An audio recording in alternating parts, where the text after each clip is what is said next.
وطن یعنی همه آب و همه خاک، وطن یعنی همه عشق و همه پاک، وطن یعنی پدر، مادر، نیاکان به خون و خاک بستن عهد و پیمان. وطن یعنی هویت، اصل، ریشه، سرآغاز و سرانجام همیشه. وطن یعنی نگاه هموطن دوست، هر آن جایی که دانی هموطن اوست.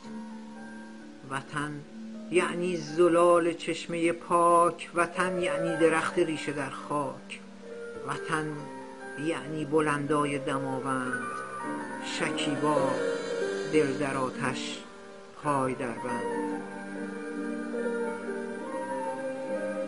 وطن یعنی وطن استان به استان، خراسان، سیستان، سمنان، لرستان، کویر، لوط، کرمان، یزد، ساری، سپاهان، حکمتانه، بختیاری، طبس، بوشهر، کردستان، مریوان، آذربایجان، ایلام، گیلان، عراق و فارس، خوزستان و تهران، بلوچستان و هرمزگان و زنجان. وطن یعنی سرای ترک با پارس، وطن یعنی خلیج تا ابد فارس، وطن یعنی زهر ایل و تباری، وطن را باز پاسبانی پاسداری. وطن یعنی دلیر و گرد با هم، وطن یعنی بلوچ و کرد با هم، وطن یعنی دلی از عشق لبریز، گره باف ظریف فرش تبریز. وطن یعنی کتیبه در دل سنگ، تمدن، دین، هنر، تاریخ، فرهنگ. وطن یعنی همه نیک و بهنجار، چه پندار و چه گفتار و چه کردار. وطن یعنی هم از دور و هم از دیر، سده، نوروز، یلدا، مهرگان، تیر. وطن یعنی جلال مانده جاوید، ستون و سرستون تخت جمشید، هزاران نقش خط مانده در یاد، صبا، کلهر، کمال الملک، بهزاد، نکیسا، باربد، افسانه و چنگ، سرود تیشه فرهاد در سنگ، سر و سرمایه های سرفرازی، ابو ریحان و خوارزمی و رازی.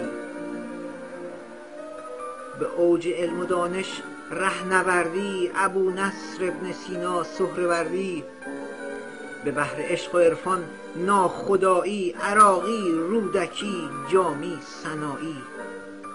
وطن یعنی جهانی در دل جام، وطن یعنی رباعیات خیام، وطن یعنی همه شیرین کلامی، عفاف عشق در شعر نظامی. وطن یعنی نگاه مولوی سوز، حضور نور در شمس شب افروز. وطن یعنی تبیره، دمدمه، کوس، طلوع آفتاب شعر از طوس. وطن یعنی شب شاهنامه خواندن، سخن چون رستم از سهراب راندن. وطن یعنی رهایی ز آتش و خون، خروش کعبه و خشم فریدون. وطن یعنی گرامی مرز تا مرز، وطن یعنی حریم گیو و گودرز. وطن یعنی دل و دستی در آتش، روان و تن کمان و تیر آرش. وطن یعنی به دشمن راه بستن، به اوج آری و برزن نشستن. وطن یعنی دو دست از جان کشیدن، به تنگستان و دشتستان رسیدن. وطن یعنی اذان عشق گفتن، وطن یعنی غبار از عشق رفتن. وطن یعنی هدف، یعنی شهامت، وطن یعنی شرف، یعنی شهادت. وطن یعنی شکوه سرفرازی، وطن یعنی ز عالم بی نیازی. وطن یعنی گذشته، حال، فردا، تمام سهم یک ملت ز دنیا. وطن یعنی چه آباد و چه ویران، وطن یعنی همینجا، یعنی ایران.